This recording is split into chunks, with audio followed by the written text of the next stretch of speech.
Class 9th का जो हम लोग मैथमेटिक्स सॉल्व कर रहे थे क्वेश्चन 8.1 प्रश्नावली का, तो आज हम लोग क्वेश्चन नंबर 2 को सॉल्व करने वाले हैं और 3 को। ठीक है, और जितना भी क्वेश्चन सॉल्व कर रहे हैं वो सारा नया एनसीईआरटी बुक से है क्वेश्चन। ठीक है, क्योंकि एग्जाम से भी अब आप लोग का नया से ही पूछा जाएगा। वर्ग का क्या होता है, चारों भुजा बराबर होता है और हर एक जगह 90 डिग्री का एंगल बनता है। तो इस वर्ग में बोला है कि दर्शाइए कि एक वर्ग का विकर्ण बराबर होता है, यानी कि इसका जो ऐसा रेखा जाएगा और यहाँ से यहाँ दो विकर्ण बनेगा तो वो बराबर होता है, वो हमें दिखाना है। ठीक है, वैसे तो हम लोग जानते हैं कि बराबर होता है, लेकिन हमें वो सिद्ध करके दिखाना है कि वो बराबर होता है। परस्पर समकोण पर समद्विभाजित करता है, उसका जो विकर्ण है वो यहाँ पर कटेगा तो वो 90 डिग्री पर कटेगा, वो हमें सिद्ध करना है। तो हम लोग इस वर्ग में विकर्ण बना लिए। ठीक है, तो हमें वही सिद्ध करना है कि यहाँ पर 90 डिग्री हमें बनाना है और ये दोनों विकर्ण आपस में बराबर है। तो हम लोग अपना मन से इसमें कहीं भी कुछ नाम दे देते हैं, मान लीजिए ABCD, हम इसका लिख देते हैं कुछ भी। यह है कि जैसा हम लोग आकृति में बनाए हैं उसी के आधार पर लिख देंगे कि ABCD एक वर्ग है। और अब हम लोग लिखेंगे कि सिद्ध करना है। सिद्ध करना में हम लोग लिखेंगे कि हमारा जो AC है वो BD के बराबर है, यानी विकर्ण AC बराबर BD है, ये सिद्ध करना है। तथा लिखेंगे कि विकर्ण जो है वो भी परस्पर समकोण पर समद्विभाजित करता है। तो प्रमाण में लिखेंगे तो AC और BD जो हमारा आएगा, कौन सा त्रिभुज लेंगे तो आएगा, तो हम लोग ले लेंगे इसमें ABD और BAC दोनों त्रिभुज लेंगे ना, तो उसका फिर हम लोग CPCT लगाएंगे।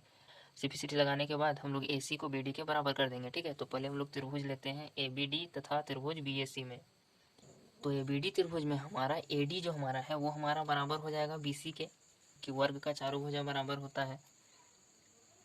सॉरी, यहाँ पर AD होगा, AD है ना, AD होगा बराबर BC के, AD जो है वो BC के बराबर होगा। उसके बाद जो हमारा एंगल है BAD और यहाँ पर ABC, एंगल जो हमारा है इसमें BAD हो जाएगा और इसमें हो जाएगा BAD, फिर इसमें होगा ABC। और इसका जो हम लोग कारण लिखेंगे ये हमारा लिख देंगे कि 90 डिग्री है। जो भी हमारा वर्ग होता है उसका हर एक कोण 90 डिग्री होता है। अब हमें लिखना फिर एक साइड लिखना है, साइड एंगल साइड हम लोग लगाने वाले हैं। तो ये हम लोग क्या किए, AD एक भुजा लिख लिए, फिर एंगल लिख दिए, फिर साइड लिखेंगे तो AB लिखेंगे। ठीक है, तो ये भी हमारा बराबर हो जाएगा BA के। इसका कारण कि उभयनिष्ठ है, एक ही भुजा है कि नहीं, दोनों में आ रहा है, दोनों त्रिभुज में भी।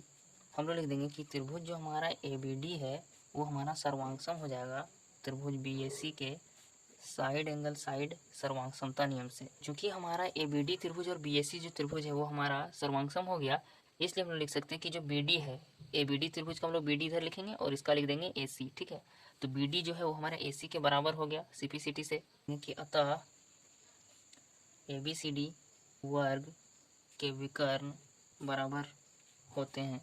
अब बोल रहा है क्वेश्चन में कि परस्पर समकोण पर समद्विभाजित करता है, यानी ये दोनों टुकड़ा जो है उसको भी यहाँ पे मान लेते कुछ दे देते हो, ये दोनों जो है AO और CO, BO और OD इस तरीके से भी बराबर करना है, तब समद्विभाजित होगा और फिर 90 डिग्री बनाना पड़ेगा। त्रिभुज AOB तथा त्रिभुज COD में सोच रहे होंगे कि मैंने यही त्रिभुज क्यों लिया। अब देखो इसमें हम लोग को फायदा कैसे होगा, AOB को इधर ले लिए और COD को इधर ले लिए। ठीक है, अब इसका ये भुजा बराबर हो गया। ठीक है, ये दोनों तो बराबर हो ही जाएगा क्योंकि सब भुजा इसका बराबर होता है वर्ग का। करेंगे कि जैसा कि हम लोग जानते हैं कि हमारा ABCD क्या है, एक वर्ग है, और वर्ग है तो इसका आमने सामने का भुजा समांतर भी है, और ये जो रेखा AC है इसको हम लोग तिर्यक रेखा के रूप में ले लेंगे, और BD जो है वो भी हमारा तिर्यक रेखा के रूप में। तो क्लास 9 का चैप्टर 6 में जो मैंने बताया है कि इसमें एकांतर कोण बराबर होता है, जब दो पैरेलल लाइन होता है, जब दो समांतर रेखा होती है तो उसका जो तिर्यक रेखा काटता है तो उसका कोना वाला इधर इधर एकांतर कोण बराबर होता है। ठीक है, इसी प्रकार इसका वाला इसके बराबर होगा, तो वही हम लोग यहाँ पर यूज़ करेंगे। तो एंगल साइड एंगल से हम लोग इसको सर्वांग करेंगे। ठीक है, एंगल OAB जो कि बराबर होगा एंगल OCD के, इसका कारण हम लोग लिख देंगे एकांतर कोण है।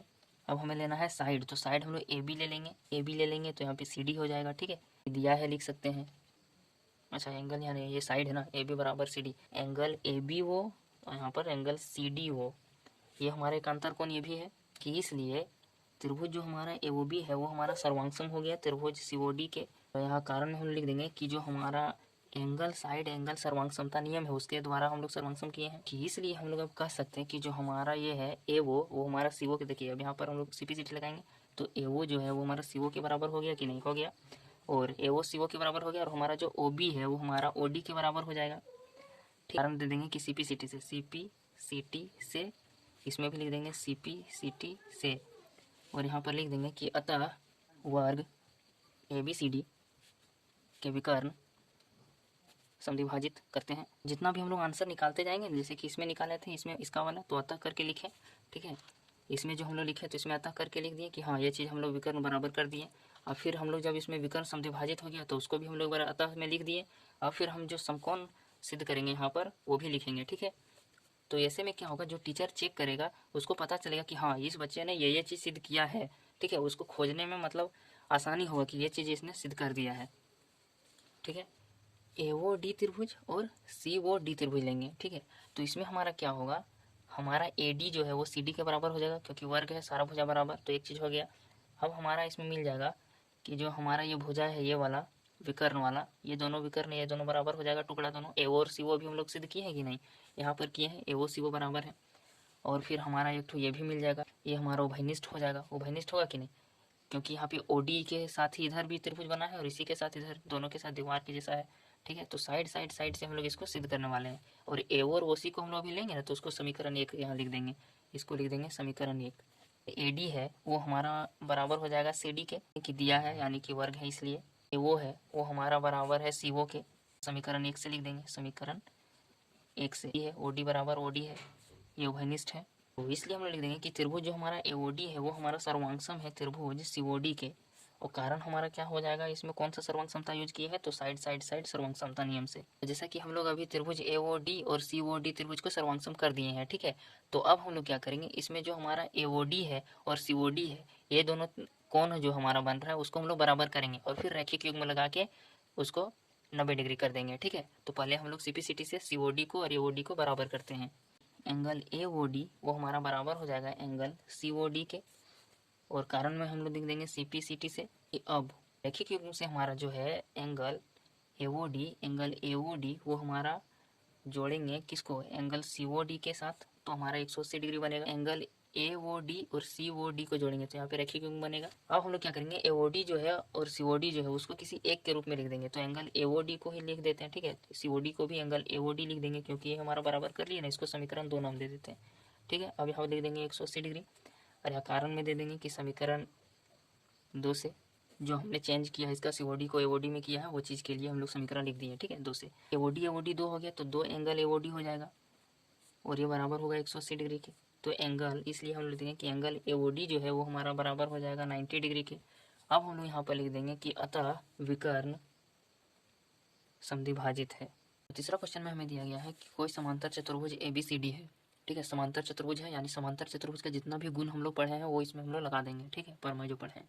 तो इसमें बताया गया है कि चतुर्भुज जो है ABCD वो समांतर चतुर्भुज है ABCD, ये थोड़ा इधर से ज़्यादा बन गया था, ठीक है। DAC और BAC दोनों एंगल बराबर है, ठीक है, क्योंकि AC जो है विकर्ण वो इसको समद्विभाजित कर रहा है, इसलिए अब हमें सिद्ध करना है इसमें कि जो हमारा विकर्ण AC है वो एंगल C को भी समद्विभाजित करता है, यानी ये वाला जो एंगल C है तो और ये जो AC विकर्ण है वो इस C को 2 बराबर भागों में बांट रहा है, 2 एंगल में, ठीक है।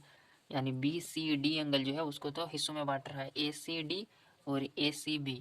तो ये हमें सिद्ध करना है कि ये दोनों बराबर। दिया गया है कि ABCD एक समांतर चतुर्भुज है तथा विकर्ण AC कोण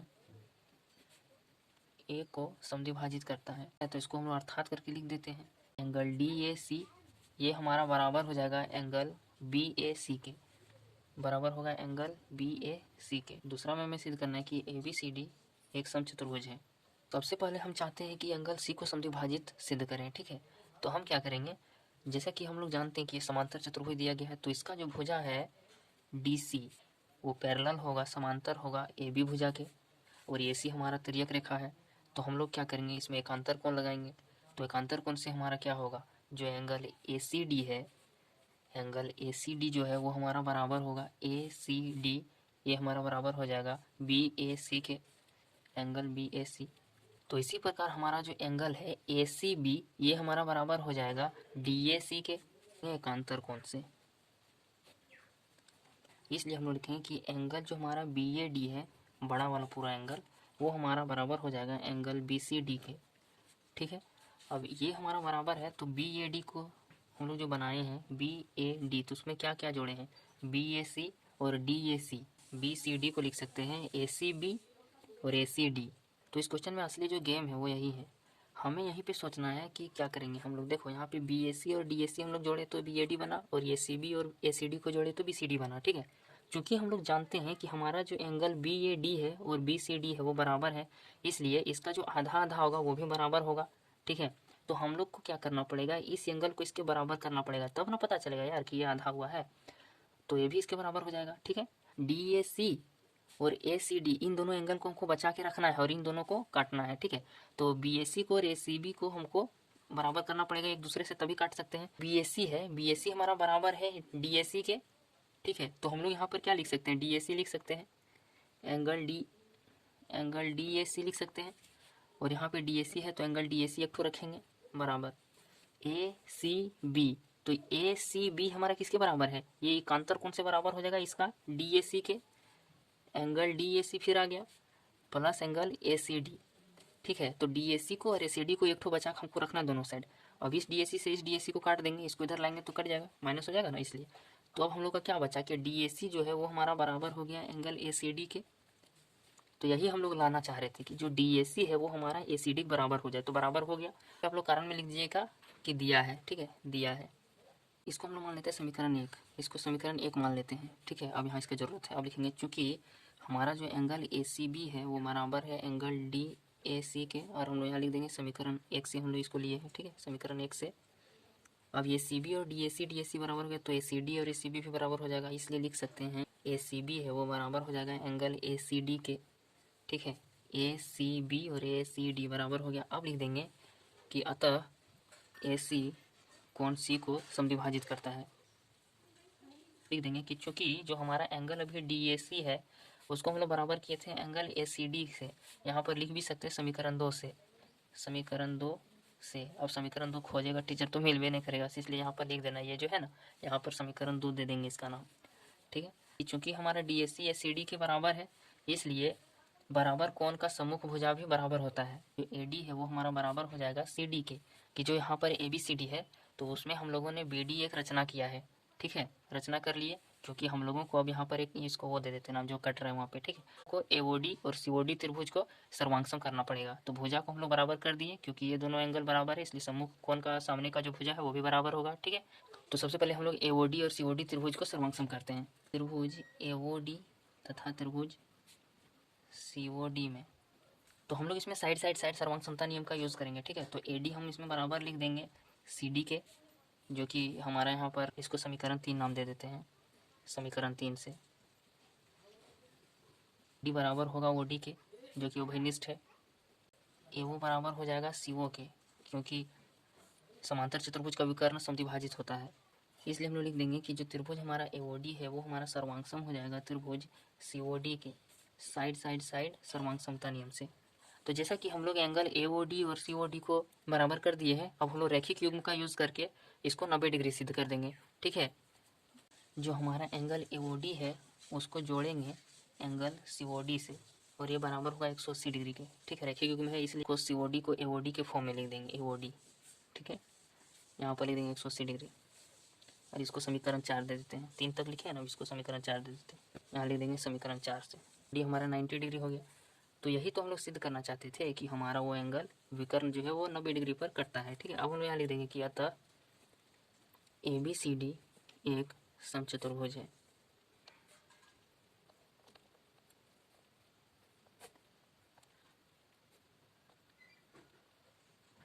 ए बी सी डी एक समचतुर्भुज है। ठीक है, यही हमें प्रूव करना था।